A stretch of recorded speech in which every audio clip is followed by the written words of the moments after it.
This floor-based session is going to help mobilize your joints, create flexibility in your muscles, and help you feel lifted throughout the day.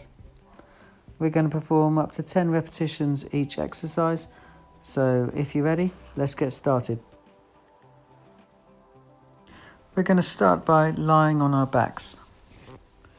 Arms spread nice and wide to hold onto the floor, and our spines running down the floor, nicely comfortable. Legs wide, feet wide. We're going to tip the legs and the feet over to the left and the right, rolling through the hips and the lower backs. Keeping the feet wide like this will allow us to get some nice hip mobility in that thigh and hip socket. Be nice and gentle, don't push too hard, don't force things, and don't be too jolty and heavy. Keeping your arms nicely grounded and turning your head to the left and right to the opposite direction to your legs. We're going to change into a stretch for the gluteal muscle, the back side of the hip, crossing our left ankle over the top of the right knee, lifting our head and shoulders and taking our hands around the back of our right leg, pulling it in towards us and holding for 10 seconds, breathing comfortably before laying it down with the head and shoulders as well and moving on to the other side. If you need some cushions to rest under your upper back, shoulders and head, put them there so you can be a bit more comfortable. Just making sure you're getting a nice feeling of a stretch on this side, on the right gluteal backside muscles. Linking your fingers together to hold your leg in place. This next exercise is designed to stretch around the lumbar region of our body, lower backs, waist and tummy. Keeping the legs and feet close together. Arms spread again, you're going to tip the feet and legs over as one. Because the legs and feet are together, they're going to create a bit more of a stretch through the waist and lumbar spine region. And you can place a cushion in between your legs to help you keep them attached together so that you feel that it's a little bit more easier. Breathing nice and calmly. And again, holding that floor nice and firmly but gently with your arms, turning your head gently and oppositionally to the legs. This next exercise takes us into, again, a gluteal stretch, but also nicely stretching into the pelvic lumbar region. As we pull the leg into us with the bent knee, we can feel the pelvis roll backwards, placing our lower back a little bit more onto the floor, and it might also pull your straight leg backwards as well. Don't worry too much, just allow that to happen. Feeling the pelvis rock back as you pull the knee into your chest, placing it out in front of you again, and gently lifting the other one, slowly and surely, alternating. Don't be too hard, don't be too heavy. Placing some cushions again behind your head if you feel that it helps you to be more comfortable. We're doing 10 of these each side.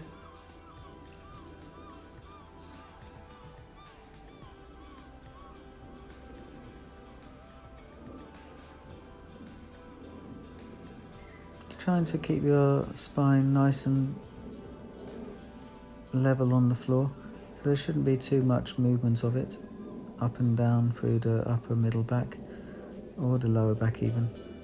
And the movement of the pelvis is going to help become a bit more mobile in a really controlled environment.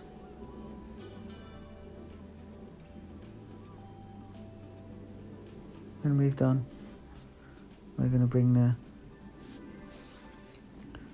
feet down to the floor.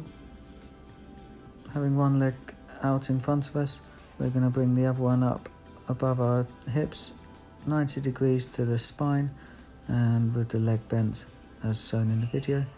You're going to take it with your opposite hand around the outside, and you're going to twist your legs over to the side, watching the video for some assistance.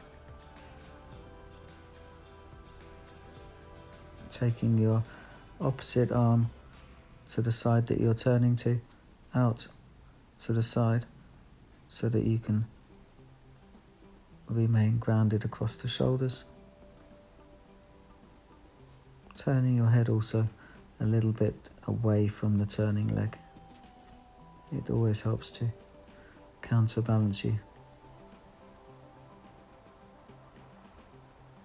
Trying to keep your shoulders across the floor.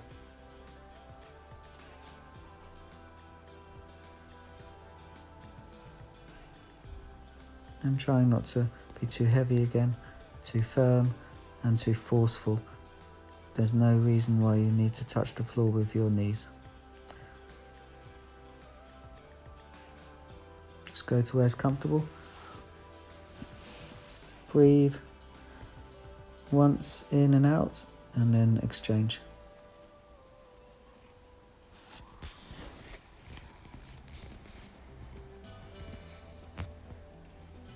Keep an eye on this video to see the kind of positions you're looking to be replicating.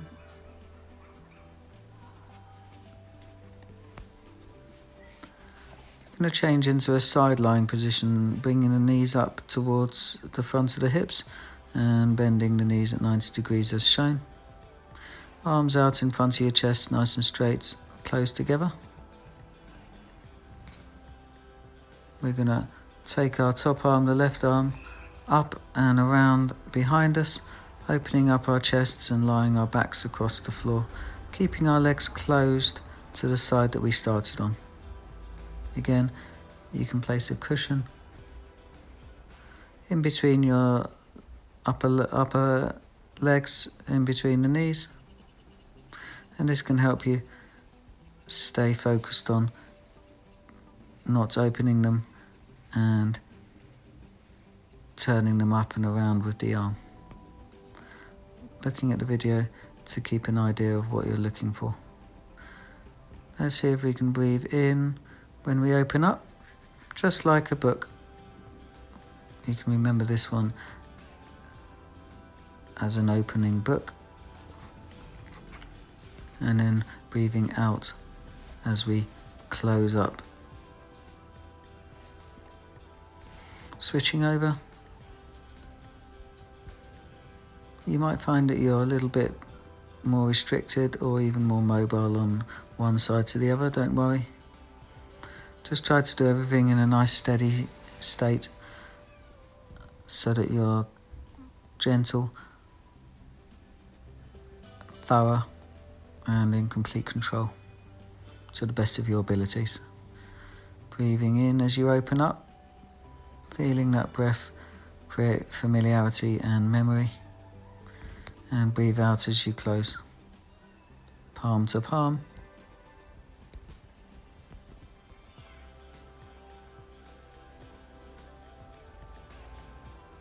You can keep the head off the floor when you're on your side, and you can place the head down on the floor when you roll over onto the floor with your shoulders, opening up the arm. We're going to change into an exercise for the length of your spine, flexing and extending, bending and arching in both directions on our hands and knees. This is called the cat and cow, or happy cat and angry cat. Try to feel the whole length of your vertebrae as much as possible, bending gently and thoroughly, but not heavily and violently. Breathing out and breathing in.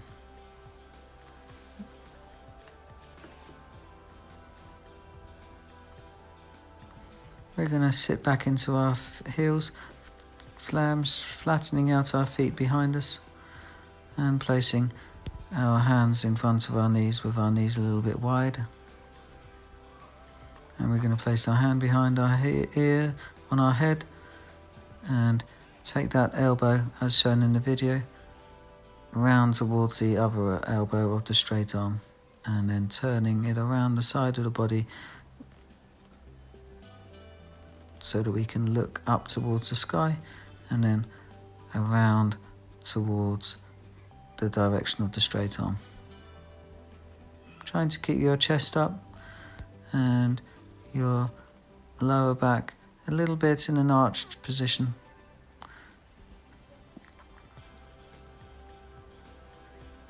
So that we don't go into that rounding, curling over, seating spine that we're trying to mobilize and come away from during these exercises. Breathe in as you turn out and breathe out as you turn in. Keeping the chest nicely lifted up in front as much as you can comfortably, and pelvis, tailbone pulled away from your heels so that it feels like the spine is nicely stable and long. We're going to come down into the thighs with the chest, taking our arms out in front of us across the floor, a bit like hair. And then we're going to walk our hands around on the floor to the right hand side until we feel a nice bend of our spine and stretch down the left hand side from our armpit down to our hip. Knees will stay pointing forwards and a little bit apart, and then we'll take our right hand down towards the foot and ankle of the right leg, as shown in the video. Holding that for 10 seconds before coming up with your hands towards the start again, and then walking around to the left hand side until you feel that bended stretch of the spine, and take the left hand all the way down the floor towards the foot and ankle of the left foot.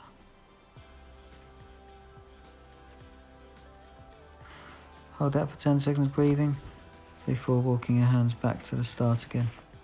Holding a nice stretch to breathe into for a couple of breaths before walking your hands back to your knees and then using them to help you sit up.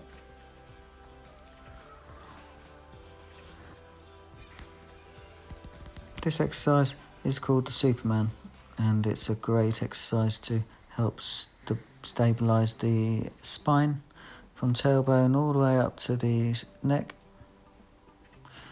It involves creating a nice neutral effect of the spine with not too much upper back curvature and not too much or minimal arching of the lower back, feeling like your tailbone and seating bones are a little bit tight and tucked down. Take your leg backwards so it's straight on the floor with the toe, and then raise your opposite arm and that same leg until you get to the height of the body as shown in the video. You can use all of these exercises as one session, or take one or two of your choice and perform them as exercise snacks that you can do any time of the day, as often as you can.